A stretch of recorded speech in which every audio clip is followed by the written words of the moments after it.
Assalamualaikum warahmatullahi wabarakatuh. Pada kesempatan kali ini, kelompok kami akan membandingkan kinerja antara TCP dan UDP dengan cara mendemonstrasikannya menggunakan Python. Sebelumnya, perkenalkan nama saya Muhammad Rayhan Magnifica. Di sini saya akan menjelaskan terlebih dahulu soket TCP pada bagian klien. Yang pertama kita butuhkan adalah library dari soket itu sendiri dengan cara mengimportnya. Di bawahnya terdapat server name dan server port. Pada bagian ini kita samakan saja dengan nama dan port yang ada pada server yang telah dibuat. Kemudian pada bagian client socket, terdapat modul socket yang memiliki dua parameter. Yang pertama adalah socket family, yang kedua adalah socket type. Pada socket family, ini adalah bagian dari protokol yang digunakan untuk mekanisme transport. Ada berbagai macam value, namun pada code ini value yang digunakan adalah AF_init. Kemudian parameter yang kedua adalah tipe komunikasi di antara dua buah endpoint. Sock stream digunakan untuk TCP atau Connection Oriented Protocol. Dan di bawahnya terdapat socket.connect yang berfungsi untuk mengkoneksi klien ke server yang mempunyai dua parameter, yakni server name dan server port. Kemudian di bawahnya ada fungsi untuk mengirim message atau pesan dengan nama send, memiliki parameter string message. Metode send adalah metode yang digunakan untuk mengirim pesan dengan protokol TCP. Setiap pesan yang akan dikirim akan di-encode terlebih dahulu dengan format tertentu. Sebelum pesan dikirim, soket terlebih dahulu mengirimkan panjang dari pesannya yang akan dikirim. Kemudian di bawah sini terdapat variable n dengan tipe data integer. Di sini kita melakukan input user untuk menentukan looping. Dan for ini digunakan untuk melakukan looping. Kemudian pada bagian message adalah ketika klien mengirimkan pesan sesuai dengan input user. Dan untuk print di sini merupakan sebuah notifikasi jika message atau pesan yang dikirimkan oleh klien berhasil terkirim. Modified message, pada bagian ini klien menerima pesan yang termodifikasi atau respon atau dapat dikatakan sebagai feedback dari server socket. Metode yang digunakan untuk menerima pesan dari protokol TCP adalah RECV. Buffer size yang digunakan pada metode RECV adalah 2048. Ketika metode menerima pesan, maka metode akan mengembalikan byte objek yang mewakili pesan dari server. Modified message nantinya akan di-decode dan akan ditampilkan pada layar. Yang terakhir adalah klien mengirimkan message disconnect ke server pada keadaan if i sama dengan n-1,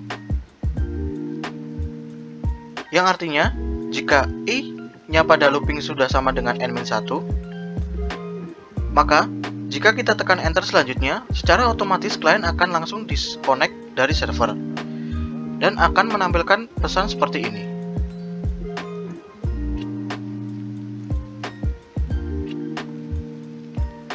Sekian yang dapat saya sampaikan. Untuk penjelasan TCP server dan demonstrasinya akan dilanjutkan oleh teman saya. Baik, saya Muhammad Evansi. Di sini saya akan menjelaskan tentang codingan dari server TCP. Yang pertama, ini kita import dulu library-nya, lalu kita buat socket. Socket ini adalah suatu objek untuk yang akan nanti dijadikan sebuah server. Nah, di socket ini terdapat dua parameter. Parameter pertama adalah AF_init. Nah, ini adalah value defaultnya. Lalu untuk protokol TCP yang digunakan untuk value kedua parameter. Yang kedua ini adalah sock stream. Ini adalah tipe komunikasi di antara dua buah endpoint. Lalu dikarenakan ini adalah kode server, maka server itu kan selalu aktif, maka dari itu kita loop di sini pakai while true, kita loop aktif terus. Oh ya, sebelumnya di sini servernya kita lakukan proses binding dahulu. Nah, di proses binding ini terdapat satu parameter pair. Nah, parameter pair itu berisi yang pertama ini adalah yang dapat menjangkau itu siapa saja. Nah, ini kalau di kosong seperti ini, maka yang servernya ini dapat dijangkau oleh alamat manapun yang dimiliki mesin. Lalu di sini adalah server portnya. Portnya ini tadi kita tulis di sini 12.000. Lalu ini tadi karena server selalu on untuk klien, maka di sini loopnya hidup terus. Nah, di sini yang pertama kita ada server socket listen. Ini adalah menunggu koneksi dari klien.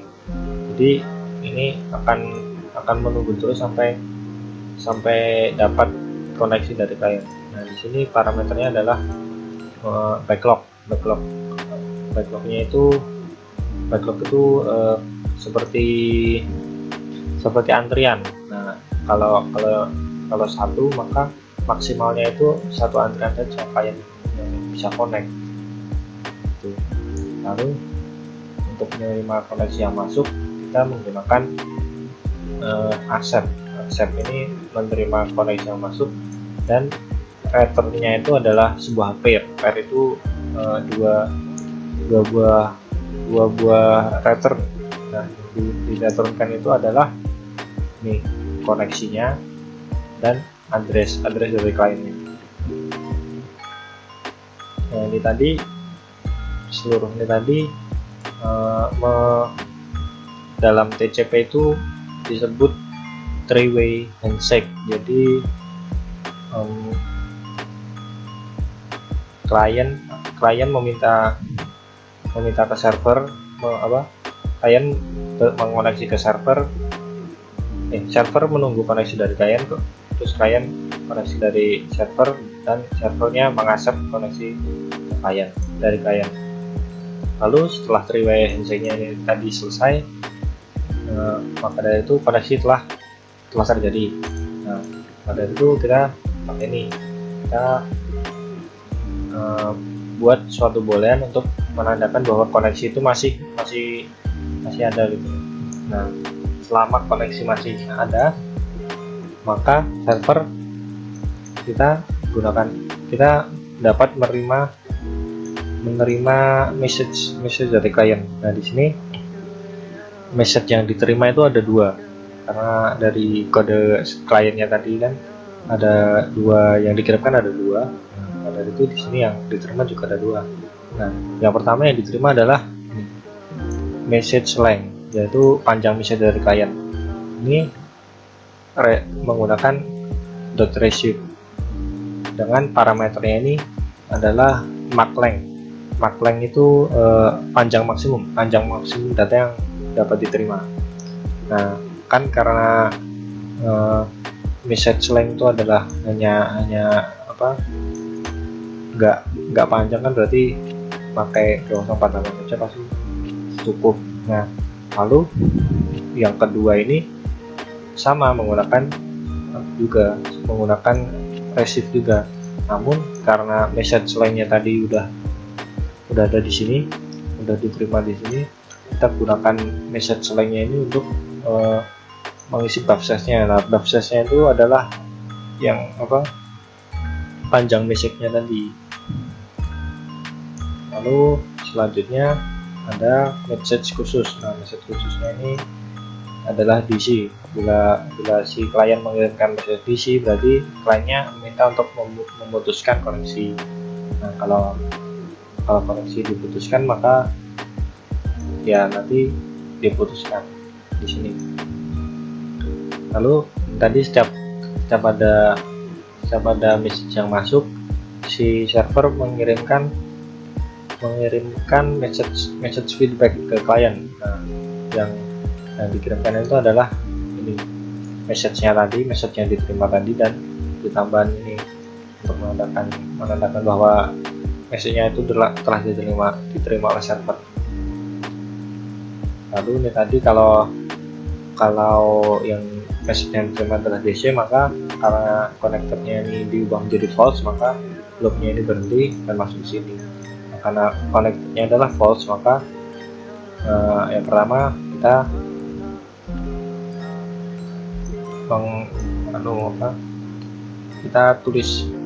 print bahwa koneksi dari kliennya itu sudah ditutup, yang klien addressnya tadi.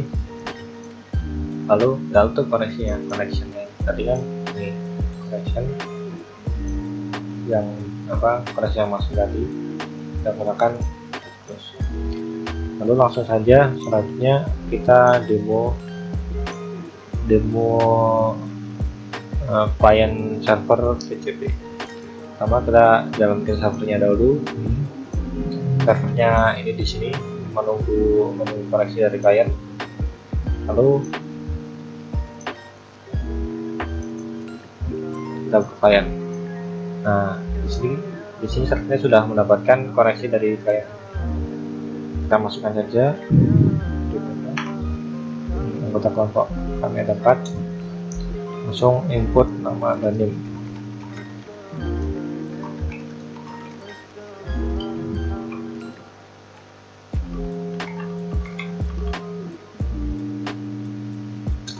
Nah, di sini setelah diinput, nah ini dari program kliennya ini sudah mengatakan bahwa datanya sudah send, sudah terkirim ke server. Lalu mendapatkan feedback dari servernya tadi di sini. Ini tadi dapat feedback dari servernya bahwa data sudah masuk. Nah, ini server masuk melambat analisis dan lalu kita masukkan tadi yang lainnya.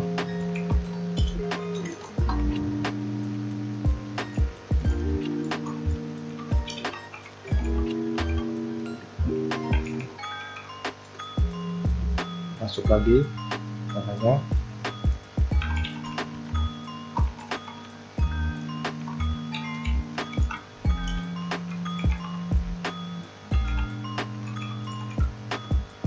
Dan masuk lagi, dan ini yang terakhir.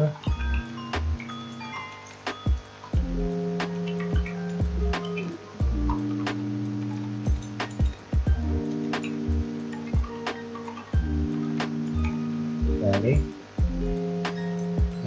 yang terakhir, karena yang di klien tadi, kode klien tadi kan yang terakhir itu nanti setelah mengirim yang terakhir kan otomatis mengirim pesan DC. Pada itu ini setelah inputnya saya masukkan terakhir. Nah, ini kliennya sudah DC. Terus nah di connect di servernya ini juga sudah DC. DC karena kliennya mengirim pesan DC. Jadi konektornya menjadi false, lalu masuk ke sini dan koneksinya ditutup. Ya, sekian demo program client server PHP dari kami. Terima kasih.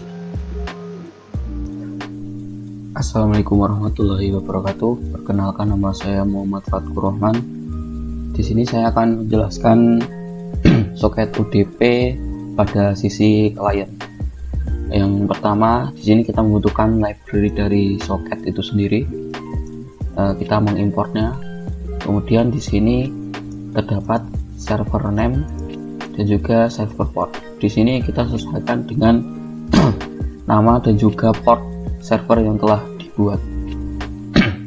Kemudian pada bagian ini terdapat client socket yang telah dibuat, kemudian diinisialisasi menggunakan metode socket. Nah, pada socket ini sendiri terdapat dua parameter, yang telah didefinisikan, yaitu yang pertama soket family dan yang kedua adalah soket type. Untuk soket family itu sendiri adalah bagian dari protokol yang digunakan sebagai mekanisme transport. Ada beberapa macam value, namun pada code kali ini value yang kita gunakan adalah AF_init. Kemudian yang parameter kedua adalah tipe komunikasi di antara dua buah endpoint. Di sini kita menggunakan shock diagram karena di sini bisa digunakan untuk UDP yang berupa connectionless protocol. Kemudian di sini kita melakukan input user untuk menentukan looping. Di sini kita melakukan looping. Kemudian pada bagian message, pada bagian ini adalah ketika klien mengirimkan pesan, yang di sini kita mengirimkan pesan dari apa yang telah diinputkan oleh user. Ada nama dan juga name. Kemudian selanjutnya terdapat client socket yang telah memanggil metode send_to, di mana metode ini memiliki dua parameter. Untuk parameter pertama, di sini merupakan pesan yang dikirimkan yang telah di-encode. Kemudian parameter yang kedua ini adalah alamat yang dituju, yaitu berupa server name dan juga server port yang telah kita definisikan di awal. Kemudian pada bagian selanjutnya terdapat modified message dan juga server address. Pada bagian ini klien menerima pesan yang telah dimodifikasi dari server socket. Kemudian di sini pada UDP menggunakan metode readVFrom.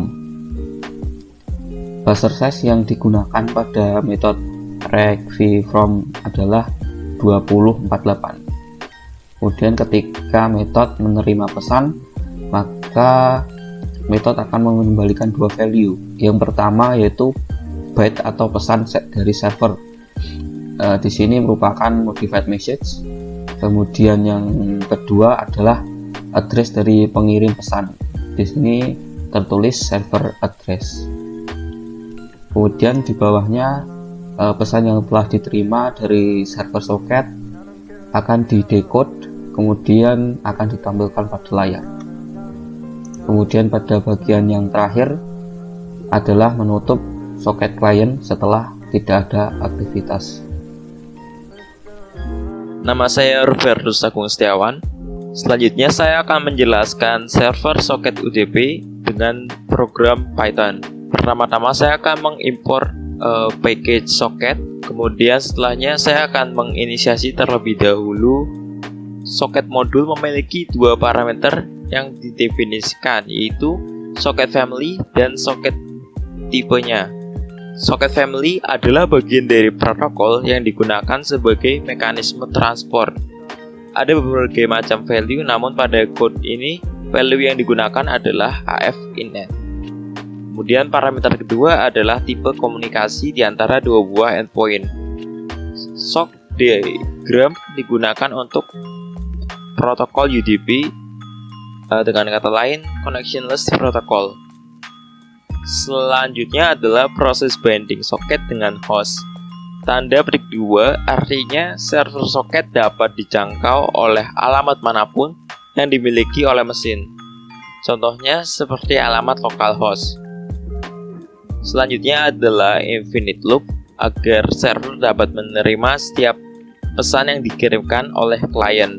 Metode yang digunakan untuk menerima pesan dengan protokol UDP adalah readVFrom. Buffer size yang digunakan pada metode readVFrom adalah 2048.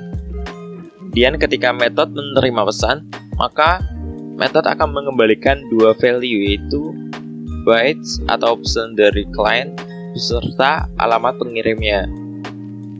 ketika pesan yang sudah diterima server dari klien, pesan tersebut di-decode agar bisa dilihat ataupun dimodifikasi. Kemudian pesan tersebut dikirim kembali menggunakan metode send to, yaitu kebalikan dari metode receive from. Untuk menjalankan demo programnya, pertama-tama saya akan menjalankan script server.py terlebih dahulu. Server.py berisi server socket yang mana harus dijalankan terlebih dahulu agar klien bisa mengirimkan pesan ke server. Selanjutnya saya menjalankan client socketnya menggunakan split terminal. Di sini saya akan menginput setiap anggota kelompok saya, yaitu ada 4 orang. Setiap kali namanya dimasukkan, server akan menerima pesan tersebut kemudian memodifikasinya sehingga di terminal akan muncul feedback dari server.